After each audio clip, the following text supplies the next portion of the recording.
how important that was. They kicked the door open, but it didn't end prejudice in sports. It didn't end prejudice in the National Football League, but it was a beginning. And we compare it always to say it was a year before Jackie Robinson did it in Major League Baseball. And that's true. But I want to leave you with a little bit of a story that ties Jackie Robinson and Marion Motley together, and they're reintegrate sport on a national level. Branch Rickey, who invited Jackie Robinson to play Major League Baseball, was also the co-owner of the Brooklyn American All-America Football Conference football team. Now, Marion used to carry a news clip with him wherever he went. There was a news interview that he did talking about Jackie Robinson. And they interviewed Marion Motley. And in that interview, Branch Rickey said that he had witnessed Motley and Bill Willis playing in the All-America Football Conference as an owner of a rival team in that league. He said, had it not been for Bill Willis and Marion Motley being able to play in a contact sport like professional football, that gave him the courage to invite Jackie Robinson to come up into the Major League Baseball. Now think about that. We think of Branch Rickey and Jackie Robinson, but think about Branch Rickey, Marion Motley, and Bill Willis, and the influence that they had on not just professional football, but professional baseball and sports in general. Now, when they broke that color barrier, it was a slow road, but it was a transformational road, literally transformed the way football was seen. No black faces had been involved in professional football since '93. So when that happened, when they changed that dynamic, it changed something forever. And we owe a great debt of gratitude, not to just to Bill and Kenny Washington and Woody Strode, but all of the individuals that came those years after, right through the 40s and 50s and into the 60s, as this slow road was paved to equality. Thank you, Marion. Thank you all for being here today to pay tribute to a great football player and a great friend. Thank you.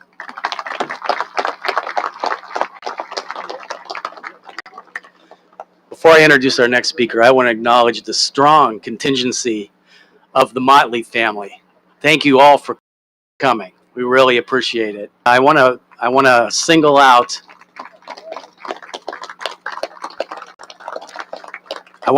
one member of the family, married here, Ronald Motley Sr. Mr. Motley, thank you so much for attending. We really appreciate it.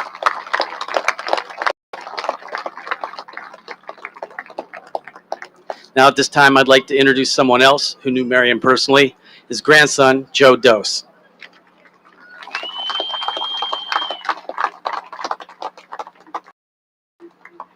Thank you for being. Don't smoke, but if you ever saw my grandfather, he always had a cigar with him. So I'm gonna try to channel him today. I'm also not a big fan of his public speaking. I actually have a bet with my wife if I'm gonna make it through this without crying or not. So we'll see what.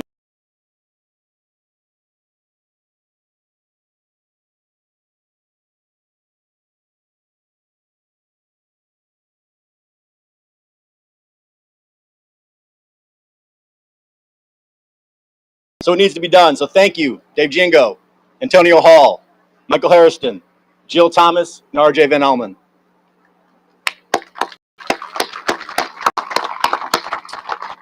And also a special thanks to James Waters, Sean Torrington, David Lee Morgan Jr., and the rest of the team that created the Emmy Award-winning Lines Broken, the story of Marion Motley.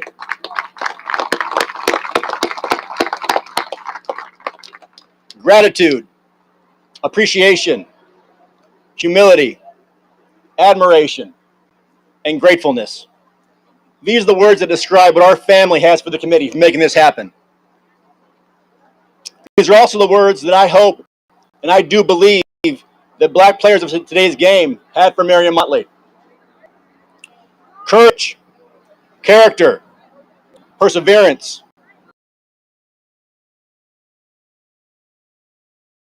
These are all words that described our grandfather. Grandfather here today, because that's what Marion was to me. My sister, my brother, and my cousins.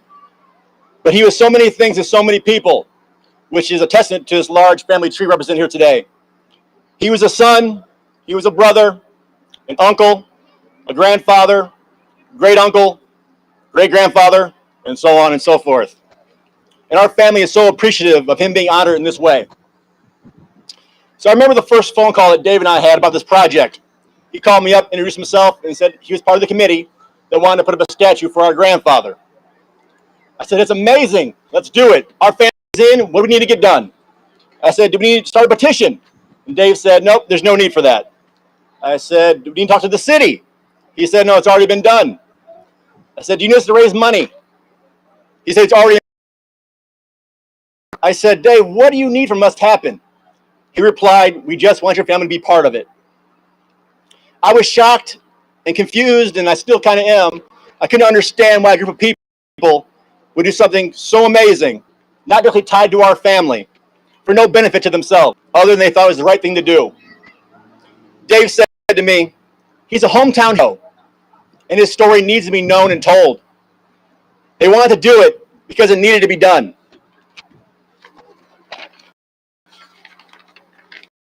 Back to my grandfather. He was a student of school and of life. He was an athlete, obviously. He was a hero to many. He was a pioneer. He was a difference maker, breaking the color barrier for pro football in the modern era in 1946.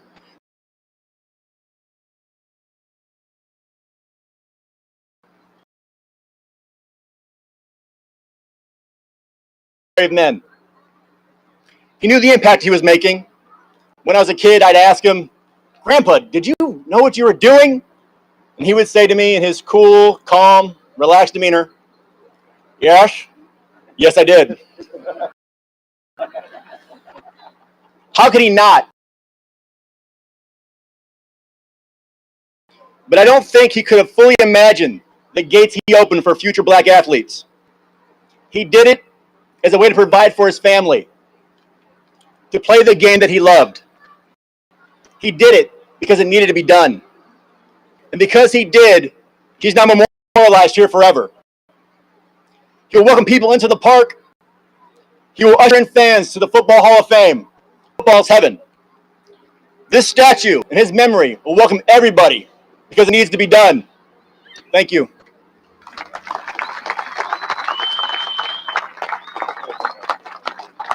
Thank you, Joe. Now it's time for our final speaker. Please welcome Canton McKinley head football coach and committee member, Antonio Hall.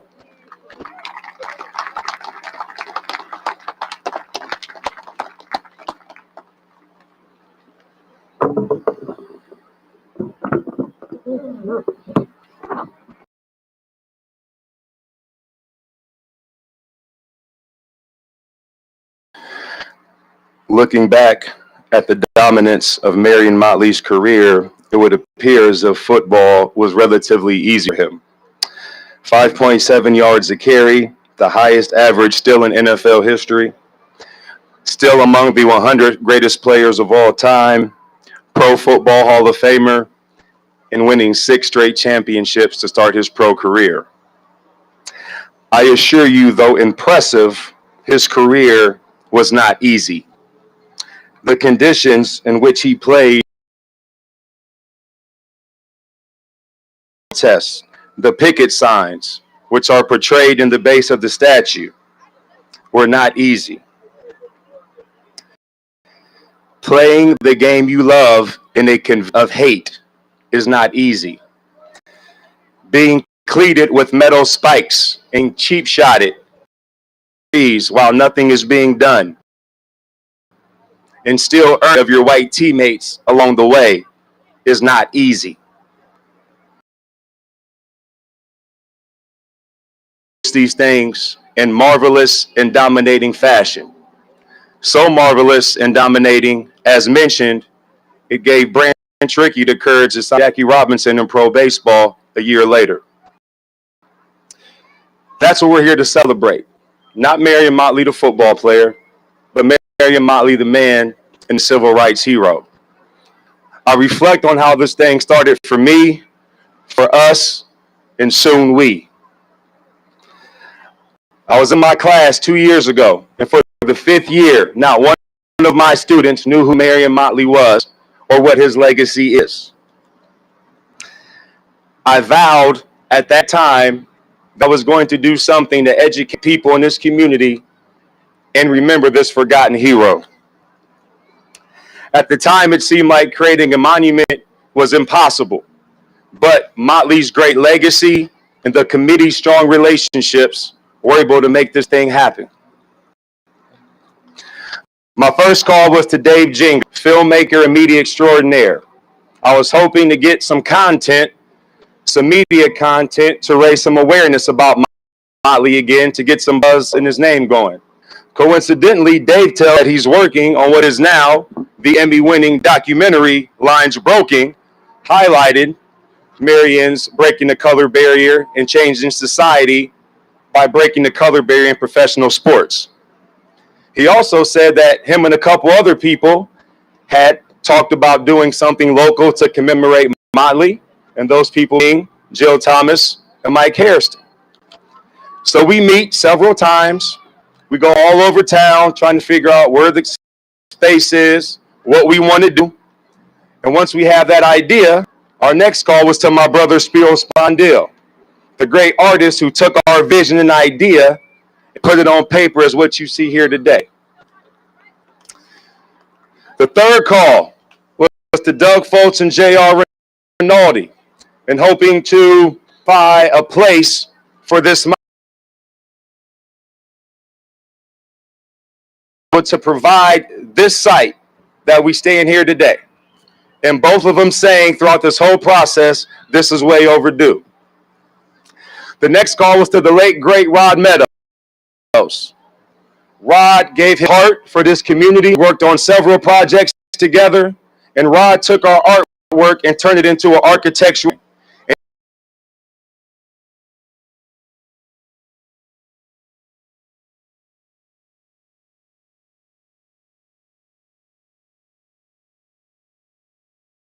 To my cousin Yanni Carvo, and he said, "Cuz, whatever you need."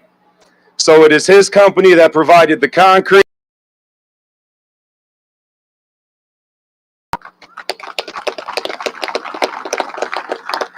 Next, RJ Van Almen joined the committee, and there was no looking back. RJ brought several large donations, and he was the one who got our finances in line and made everything seamless. And so truly we became the dream team.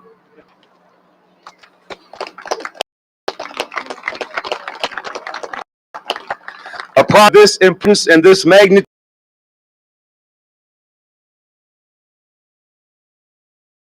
is imperative. I know none better than Brett Fleischer and Dean Oliveri. We've worked on several projects before, and so they made sure that all I's were dotted and all T's were crossed. So thank you, Oliveri Construction, for your insight, your foresight, and all the time you've given on this project.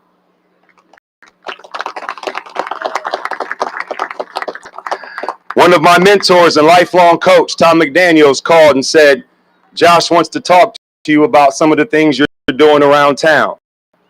And when I talked to Josh, it was literally, "I heard about some of the things you're doing in town. How can I help?" You see, Josh is proud of his city and proud to be from it.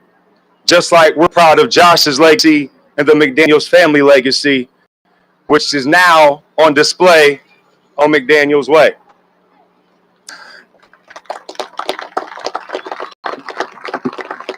So I sent Josh some information about the statue, and about 5 weeks later, he sends us a manila envelope, stack of checks worth about $90,000. That was his commitment to the project. And the list goes on. Belden Brick, Bill Shear and the Iron Workers Local 55, Price's Nursery, Canton Parks and Rec. And the list continues. We can't thank you enough because you all stepped up in a major way and made today happen. Thank you.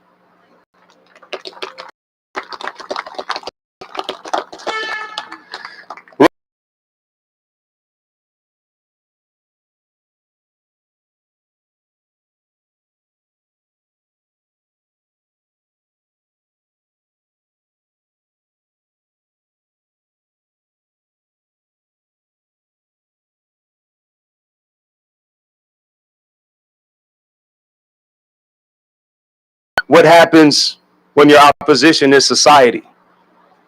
Who better to look to as an example than the kid from Canton, Ohio, who fought with dignity, who fought with heart, who fought with selflessness. So today and every day, he will be remembered as the pioneer and barrier breaker that he is.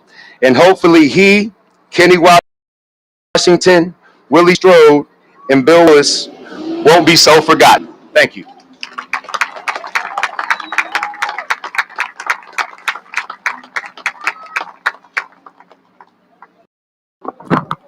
Thank you, Antonio. All been waiting for. It's time for the unveiling of the Marion Motley.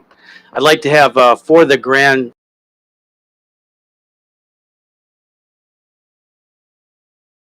If you'd like to come up, please come on up here. Those bricks off there.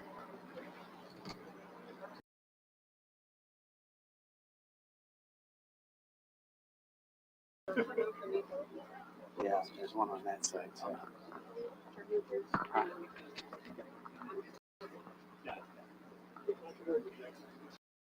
Right over here, Tony. Grab one of these. Just grab it right here, Ronald. Just grab it like that. Tony, you grab it up here. Okay.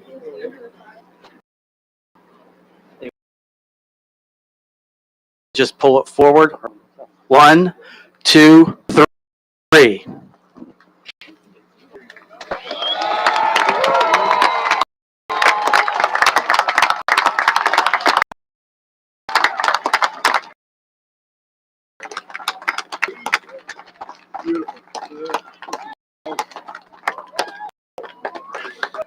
Here you see Marion breaking through the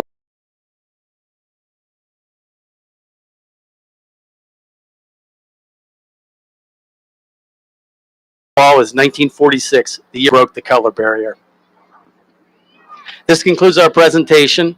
At this time, we welcome you to come forward and be the first to enjoy the memorial. Thank you very much.